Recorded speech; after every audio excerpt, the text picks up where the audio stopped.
Hello everyone, and welcome to a special episode of Deadlight. This is just an added on content.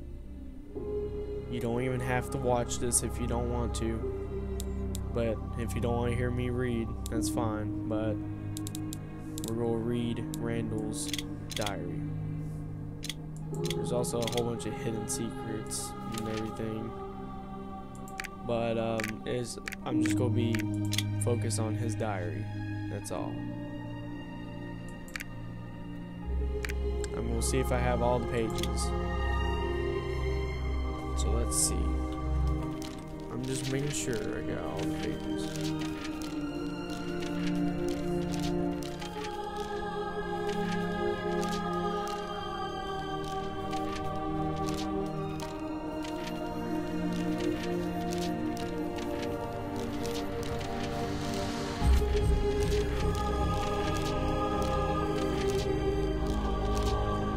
Making sure, double checking. Alright, that's not too much. 1985, May 15th. I never thought that I could do something like this, resorting to diary to expressing myself. But come on, why have I got to lose? My name is Randall Wayne. My friends call me Randy. However, I don't know many that call me that. A few days ago, I turned 33. I lived in Hope, small town in British Columbia, we are in a small valley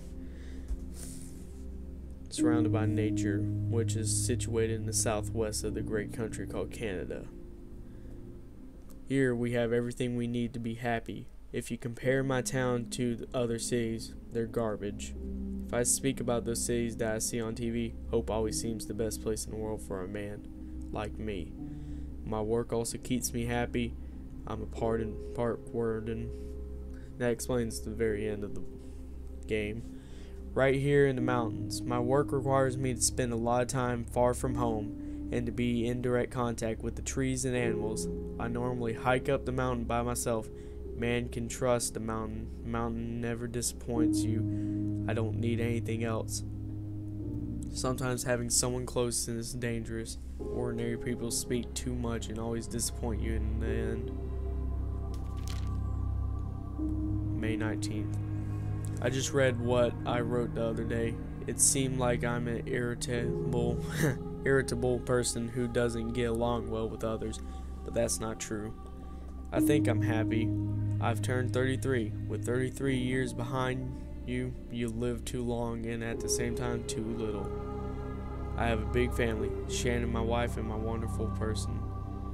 I keep on messing up, and I'm sorry for this. So I'm going to take a new approach. She has always understood me, understood my problems, and that is the most important thing for a man. Besides, she's a great cook. For more than 10 years, I've carried her smell with me, in my clothes and my hair. Then it stuck like a rut. I was like the driver of a train about to derail too fast, too shaky, too nervous. They used to say so. She helped me to get back on the right track. She and the new job, the job in the woods. Later, Lydia came, my daughter, the beautiful Lydia. Her girl was a blessing. I think they are the most important people in my life. Well, I don't just think so, it's the truth. People don't like the truth. People say that they believe in something that later they forget or betray. People betray you easy. I will never betray them. He's a good artist. I lost my sense of direction today in the forest. I was going back forth from the cabin and I wasn't able to find my way back in spite of having the way right in front of me. I couldn't see it. Tomorrow I have to go back. It seems that there are poachers looking for trouble. I hate people that look for trouble because those who look for it will always find it. Although what they might find might not be exactly what they expected. In the afternoon, I found a deer which had been run over in the road. It was a strange day. September 9th. Where have you been hiding, my dear diary? I have my daughter to thank for finding you again. I forgot to write, I know, and already summer has gone at a stroke. I like this exercise of writing, opening myself to others. Even though nobody will read it, well, I'm reading it. It gives me peace of mind. I feel that I exist. Also, I like to read things like this in the books that I carry to my watches. You never forget the thump A. He is so Canadian if he said A. You blow on the very hard, you remember it, you dream of it, you wake up at night and think of it. Years after, and go hot and cold all over. J. Conrad. I was the same age as my daughter when my father abandoned my mother and disappeared for good. I think that childhood event really affected me. I stayed inside me just like a burn that always leaves a scar on your skin, although the wound is closed. A vivid memory of what it became when you abandoned something, and it's because you don't want it. I believe so. I will never be like him. I'll never abandon those that I love. Between a father and a son, there's a big difference. October 2nd. Today I have a headache. Sore bones and cold weather has begun in the mountain. It's getting ready for the new season. I also had a terrible migraine in the afternoon. God. It was just a painful day, I guess. October 10th. What an obsession. I spent a whole day with numbers in my head. A 10 for here, a 16 for there, and an infinite number of trees that I have counted in the course. 3 foxes, 1 bear, 10 words said in all day. 30 times that I've sat down to see the horizon with binoculars. 252 steps from the cabin to the road. 30 steps to go around the cabin. I don't know how many words there are in this diary, but there are many more words that are being burning inside me, the words that I don't write. I'm afraid of closing my eyes and dreaming. I'm having this fear of everything coming back again, and the wind of the past hits my back. This loneliness doesn't seem enough, nor is enough to write on this notebook now. Sometimes I also see what happened if I'm awake. Oh God. It looks like a dog. October 15th, Thanksgiving. Wait. I thought Thanksgiving was... Well, Thanksgiving is actually coming up real soon. Hopefully I post this video, but that just doesn't make sense to me. But it's okay. Thanksgiving. Today was a day to remember. My wife made a great stew again. The whole family had dinner in silence, but it was a pleasant silence. It's not always necessary to fill the emptiness with words, right? Instead, Lydia was a bit sad for Nick. She says that he deserves better. Nick deserves better, and I think that we all deserve better. At least Nick's meat was tasty, typical of kids, the way they insist on personifying the world around them and on giving names to everything that they find. Sounds like someone I know. I had to break Nick's neck myself with my bare hands. It's not that I'm a coward, but I don't like killing animals. So, wait. Is that Nick the dog? I thought Nick was a person. It's not like I'm a coward, but I don't like killing animals with my hands. Even less so when it's got a human name. In my job, sometimes I have to sacrifice animals that are sick or that pose a danger to others. I know all deaths are the same, even if it was a turkey with the name of the used car dealer. October 19th. So apparently Canadian Thanksgiving is different from American Thanksgiving. October 19th. They have sent a message warning to poachers. Ben Parker, an acquaintance of the town, made a phone call to the warden's office. It seems that he saw some hunters in protected sector. Ben is a good guy. I think he's the only man in town who I can talk to. I saw him in mountains, and he's not one to look for trouble. He's often came to see me, and we talked about this and that. He's a man of the world and easy to get along with. On the way back, I came across a van parked at the side of the road. 2 girls on the shoulder playing like little kids, playing and laughing. I've known these idiots for some time. They're always hanging around. The younger one, a tan and a chubby girl, couldn't stop smiling. She didn't say anything special, unlike other one. They're from Vancouver, and we were looking for plants that can help to cure goodness. Knows what illness? I've warned them. The forest knows how to find its food. It's not safe for girls to go into the forest to pick flowers. Wild animals do their job just like I do mine. When they were leaving over the engine sound, I could still hear one of those girls laugh. I hate city people. You just completely scratched that out. Dreams are my reality. October 24th. I'm afraid of the night. I'm afraid of the night. November 11th. Wait a minute. That was 2 days ago. Yeah, that was 2 days ago. Today is November 13th. The break after the work, the rain after the fire, the rest after the war, the death after life. Sometimes I feel as if we're sitting on the edge of a volcano about to erupt. My nerves, the trembles in my handwriting when I write, everything is inside me as it always been. Everything inside me, but there are times that I decide to show up. My feet hang over a void of sulfur and ashes, and the heat of the melting stones start to transverse my spine. It is then when I know that I must go back with my family. But if I don't do that, it will happen. It will happen whether you like it or not. Like the girls in the forest, it will happen whether you like it or not. It will happen. I don't know why on earth they returned to the mountains. They were warned. Last month I warned them. I told them not to come back. Hell, it's them. And they're the ones who goes in the forest to look for trouble. I can't stop myself from defending it, my homeland. I am the animal that defends its territory. I'm in charge of the vermin. Finish the job. God, what's that? December 5th.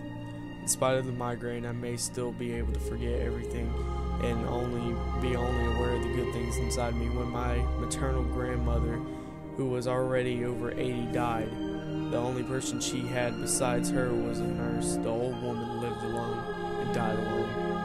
The girl said before the grandmother died, she lifted her head off the pillow and looked from one side to another as if she were trying to find someone, and then she laid down again and died. There is no doubt that a void surrounds me, and I'm also sure that I haven't completely fallen into it. At times I feel that if I lift my head, I'll be able to cross to the other side. December 12th. Lydia has all the imagination that her mother lacks. Shannon has been worried and angry for a few days. I can tell that she is upset with me. I know well that I have spent time outside more than I should have, but in this season and with the chaos of the preachers and their hurting, I couldn't do more for her nor for us. I know that I feel sorry. I think I'm missing pages. Yeah, I'm missing pages, but it's okay. Don't you like it, Randy? The mountain's beautiful. Merry Christmas. Happy 1986. This one's a long one. I had a visitor on mountain. Ben Parker climbed up to see how the things were going there. This Parker is a smart old man. He's American, but he has lived with us for many years as one of the community.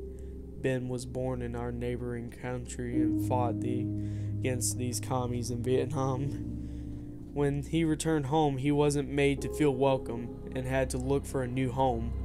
A homeland that doesn't want you when you've given all for her is like a father that abandons abandons you when you're a kid.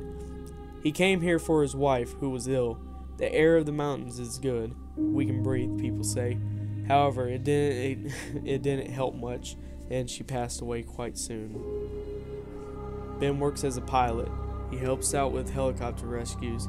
He offers tourists and the best bird's eye view in all Canada. According to him, I imagine that he feels a bit lonely in the town, and that's why he climbs up to the mountain to talk with me. We get along well. He brings some beers and starts ranting about the Ruskies. He doesn't get along with them. We both think that soon there will be another war that will make the world's foundation tremble, and that the best place for protecting ourselves from it will be under the very grass that grows around the feet right now. January 14th. Yesterday I went back to Harry's Corner for the first time in the year. I don't like the closed spaces. I was going only to have a beer with Ben, and I would leave after that, but he was late. The stuffy air of Harry's Corner and all those regulars analyzing each one of my gestures would make me very nervous. I don't like how these guys look at me. I don't like when they speak. I don't like their laughter. I can't hear what they say, but I'm sure that they're talking about me. Paranoid. When Ben arrived, he brought some wrinkled clippings from an old newspaper. He remains concerned with the attacks in the forest. What does he want me to say? I couldn't do anything, but Ben stands his ground because the best we can do is organize for some people of the town to go out to the mountains to chase the bears. He is sure that if we scare off some of them, the people from the city will return, and that the business will return. I told what I think. The carrion nourishes soil, and even though you can scare off some animals, new ones will come. If you pull out a fang today, a new one, a stronger one, will grow back tomorrow. Nature is like that, and the men who want control of it are like that. That looks like a rucksack. I dream of two cats playing and hiding in the suitcase. Then they get trapped inside and never seeing the light of day again. They suffocate. I carry a heavy load with blood on my shoulder, bag full of vermin of the forest, and dead cats in my luggage. The guy's messed up. February 27th. There's a strange feeling of the unrest in the forest. I'm getting it from the trees and animals. What the hell is happening in this world? Altercations with the police in the southern Poland. It seems like something serious is happening in Europe, but they're not saying anything. I think they're hiding the worst part. People say that the army is launching chemical agents over the town. The people are mad, furious. Several cops have died, but the government denies it. It's snowing again today, and the silence here is scary. March 1st. Since a strange dream that I had, seems like the world is awaking every day with a new revolution. Normally I don't pay too much attention to news or television, but something serious is happening, that's for sure. Shannon is worrying too. She wants us to go to town to buy some food. Supplies, she said. She says that she talks with some neighbors and they're getting prepared. There has been lots of tension and it seems forgotten in Europe. A wave of violence? A new world war? I've already said that you can't trust those commies. March 7th. A week has passed since the last time I wrote. I didn't really know quite what to say today. They're talking about the infection. People are getting ill all around the world and die easily. They're sacrificing animals. Europe is in a quarantine and nobody knows what to do. There have been already some confirmed cases on the east coast of the United States. That Prime Minister says that there is nothing to be worried about, but nobody believes him. I forbade my wife from leaving the house. I will take care of everything. March 10th. We had a meeting in the head of the office. One of the Mounties supervisors have come to visit us and given us some advice plus information. Seems like it's a rabies epidemic, but the virus has mutated, he says. It's like during any other epidemic where we need to take special precaution when dealing with wild animals. In some cases, the deaths and mutilations, like other problems of the forest, have stemmed from them. If a human attacked, he will present in some symptoms almost immediately. We must raise the alarms about any sightings on the mountains. That's a fox. A wave of violence has spread beyond Europe. They say that the hospitals weren't ready for something like this, but what does something like this mean? What are they talking about? About an innocent rabies epidemic? No, I don't believe them. But then the lies go further. People on this side of the ocean says that everything is under control. They're talking about more than 300 people being affected. But I really don't know if those words mean the dead or the infected. Those bastard politicians, they keep lying. Today, a plane crashed in the Gulf of Mexico. Nearly 150 people are missing. And is God considering doing anything? Excuse me. I am not a religious person, but I know if any wild fox that I protect out there is stronger and fairer than God, then I pray to. I need to go back to the forest, go back to the place where I am who, and I am where nothing worries me. March 16th. Nobody walks all the streets alone. Everyone goes with someone else. We can chew the fear like wasted chewing gum and last forever. They broadcasted some images on the TV, and a man entered a bank and without saying anything attacked the workers and customers. He didn't take a single cent. When he went out, the police shot him, but he kept walking towards them without fear. Too much blood on TV these days. March 23rd. Shannon, my wife, is very nervous, but she doesn't want Lydia to know it. We keep her out of it. March 25th. We lost communications with the outside world. Yesterday I switched on the TV and they were broadcasting emergency signals together in an irritating buzz. Also, those cowards in Ottawa are hiding. The radio isn't working either. We can't hear anything. Well, I lied. The local station is working, but they keep putting music on all day. Nobody speaks, nobody tells us anything. There's a heavy silence. A dance of helicopters all morning. Shit, it's there again. It's the same one that has spent the night flying through the valley. It looks like the military is finally getting involved in the problem. They're emitting a message. The local population has to go to the aerodrome in the afternoon. There's no time, they say. It seems like the army will take us to a secure area. So the city is no longer secure. A tiny town isolated from everything and surrounded by a deep forest, protected by mountains, no longer secure. What the hell are these men talking about? I don't understand anything. Hope, how ironic the city has become a place without hope. I must do something. My family's in danger. Whatever it is, it has arrived in Canada. March 26th, 17 o'clock. That's military time, so that's 5 o'clock p.m. Excuse me.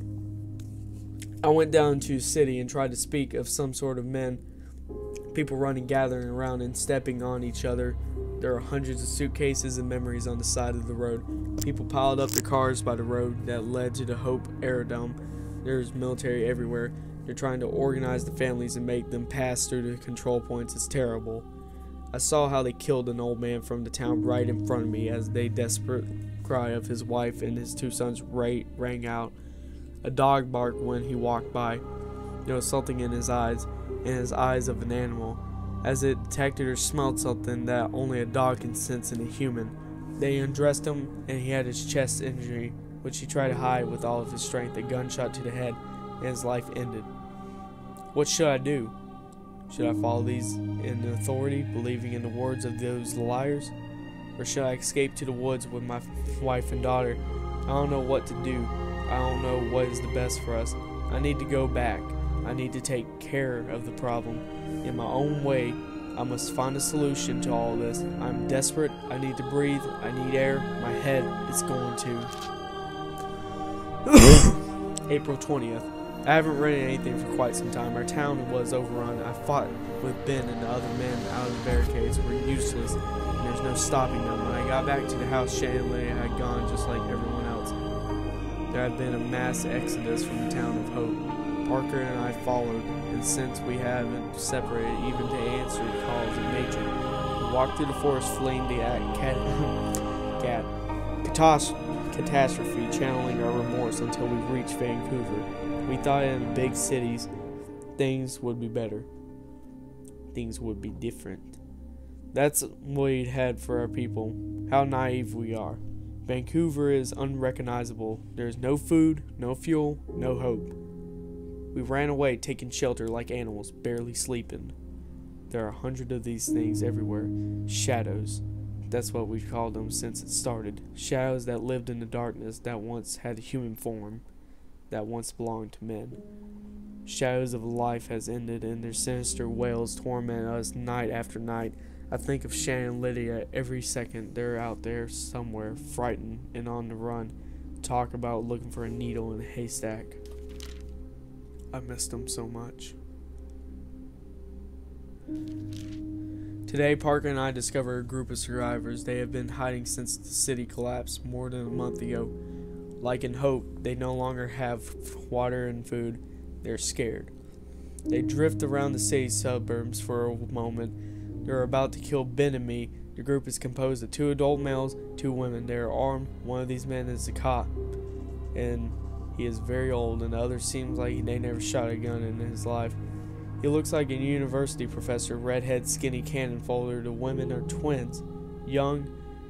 They are the reflection of each other. It seems that they're not related to the men, but I don't know why the men have been protecting them for such a long time. The old man says he heard a message from the radio from a crashed police car. The message talks about the city on the other side of the border. He wants to go south. He already talks about us, and if we're a group, he says, we must help each other, he says. Ben thinks that it's the best thing to do, all go together, a group, a herd. Tomorrow, we'll head to Seattle. There's talk of Safe Point and migration. Shannon, Lydia, they're somewhere on that road. May 3rd. Man, sorry about that cut, everyone. My mouth was dry, I needed something to drink. And I just needed to relax. I've been reading for a little while. I don't know how long I've been reading, but we're almost done with this. And just getting out a drink here. Sorry for delaying the process even further. We got 11 more pages.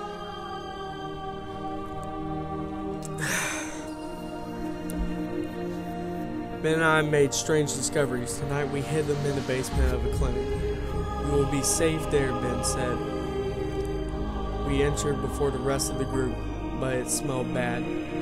There were insects all over the floor, shreds of skin and hair. There were hair and skin everywhere. And in the center of the room I could see 2 dogs' heads. I said dog's head. Dogs dead. 2 dogs that were also looking for a safe place, I thought. They fought to death for a piece of rotten meat. I wondered if we would suffer the same fate. But they didn't fight for the meat. No, I was wrong. In this place there was nothing that could be put into the mouth. There was nothing here except some medicine, serum, pills. They fought to the death but died of a drug overdose. They died to become the first dog left with a useless pile of morphine stuck between its fangs. May 6. I found some press clippings in the house of the old woman who decided to take her own life. The woman craved a hobby at the height of the catastrophe. I think it occurred only recently because of the smell of the bodies. It appears that they declare war all around the world, living against shadows of the dead. The government did not skimp in order to fight against the disease. They used armies, firearms, hundreds of doctors, each person defending himself in their own way. At the beginning of April, a nuclear power station in the Soviet Union exploded. I think it was called Chernobyl. It was abandoned to the fate. Atomic bombs were dropped in China, Korea, also in the southeast of the United States.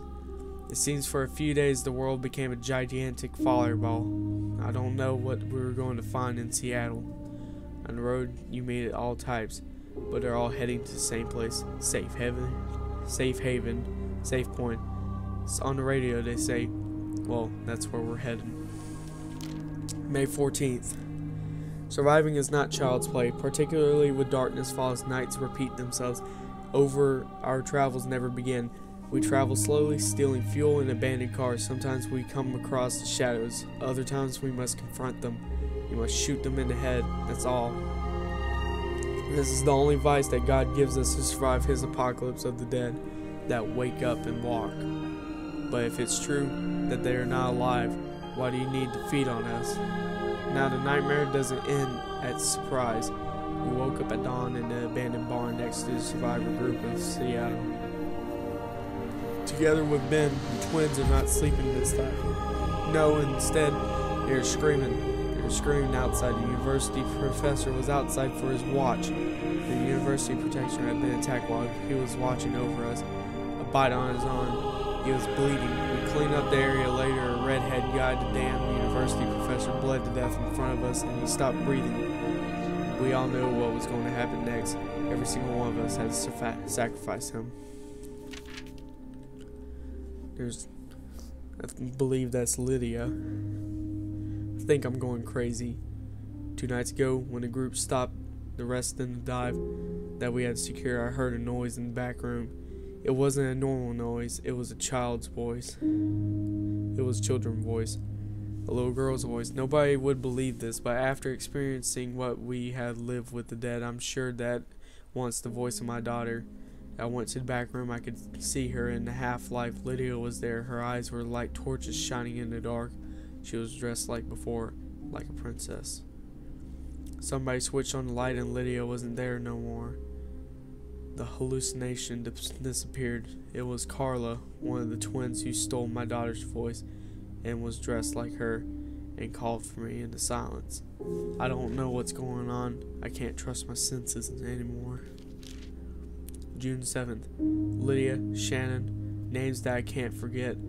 My head is divided into thousands of fragments, little pieces of smashed crystals, ground sugar, interrupted words, a puzzle that cannot solve anymore.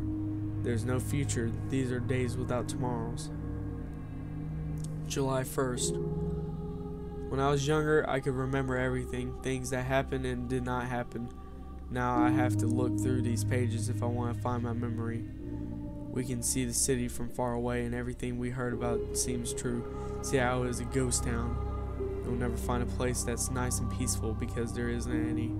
It didn't exist before, even less so now. You can deceive yourself like this professor. You may think that there is, but once you get there, when you're not looking, somebody will sneak up and write "fuck you" right under your nose. One of the girls died today. Young Carla died in an abandoned warehouse, and I no longer feel anything for her. I didn't even feel a tiny bit. Grief is something that disappeared with death. More than 4 months have passed. How many have already gone by since the start of the bloody disease that has destroyed the little world? Everything that we knew in the world is gone. 4 months that changed the rules of nature and human beings. Also 4 months without my wife and daughter. It's hard to keep on going when 4 months seems like 4 years. Harder still to keep hope alive. Doing my best to find them in the only place they could be. Today even the people die, young people die.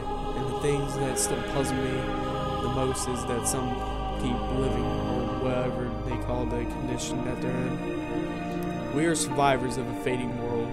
We will sometimes, I doubt, wonder, are we alive or are we also dead? 2 days have passed since they entered Seattle looking for our last chance. It's 4th of July today, a special day for Americans. Independence Day, they say. The birthday of the nation. How stupid to think about births. No one will celebrate anything today.